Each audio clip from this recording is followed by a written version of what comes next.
This is Inside Indiana Business Radio for the morning of May 27th, 2022. I'm Wes Mills. Just ahead of the Indianapolis 500, British motor racing team McLaren Racing announced a $25 million investment in Boone County. The organization says it will build a state-of-the-art IndyCar facility in Whitestown, creating up to 175 new jobs by the end of 2025. The announcement was made yesterday at the Global Economic Summit, now underway at the Indiana Convention Center. The 97,000 square foot facility will include technical areas, workshop space, logistics and transport areas, as well as a dedicated space for the team to practice pit stops. McLaren has 3 cars in the race this Sunday. Many Hoosiers will hit the roads today as part of the long Memorial Day weekend. AAA predicts 39.2 million Americans will travel 50 miles or more from home. That's an increase of 8.3% over last year. However, it's still 8% shy of the level seen prior to the pandemic in 2019. Gasoline is a lot more expensive than last Memorial Day. The Indiana average price is $4.57 a gallon. It was $2.92 a gallon a year ago. It appears soaring gasoline prices are not hindering sales of recreational vehicles. Elkhart-based Thor Industries has released its 2022 U.S. Camper Perception Study. Thor says the study, which examines consumer RV purchases and usage behavior, indicates rising fuel costs will have minimal impact on consumers' likelihood to purchase an RV in the next 5 years.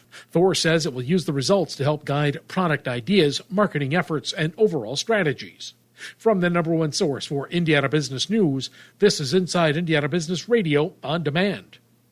Gleaners Food Bank of Indiana has named former Indiana University Athletic Director Fred Glass the organization's next president and CEO, succeeding John Elliott, who will retire on September 30th. Glass served as AD from 2009 to 2020 before returning to private legal practice. He also served as Chief of Staff for former Indiana Governor Evan Bayh. Glass was also president of the Capital Improvement Board. The CIB owns and manages the Indiana Convention Center and Lucas Oil Stadium. Glass begins September 1st. Developers of a $30 million golf and entertainment venue expect to open for business on July 1st, just in time to celebrate the long July 4th weekend. Back Nine Golf and Entertainment says the 60,000 square foot facility on the near southwest side of downtown Indianapolis features a 3-story golf range, restaurant, and a 550-person music pavilion.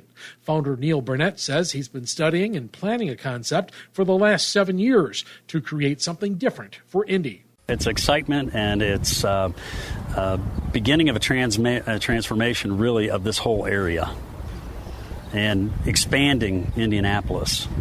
So we're trying to add, a lot more entertainment dimension.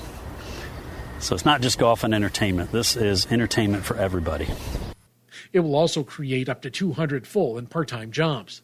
Frontier Airlines has added a new nonstop flight from the Indianapolis International Airport to Raleigh-Durham International Airport. The seasonal nonstop flight will leave out of Indy on Thursdays and Sundays. The inaugural flight came into Indy on Wednesday and was greeted with an Indy 500 fanfare. Texas-based Guardian Bikes says it's building its first U.S. production facility in Seymour.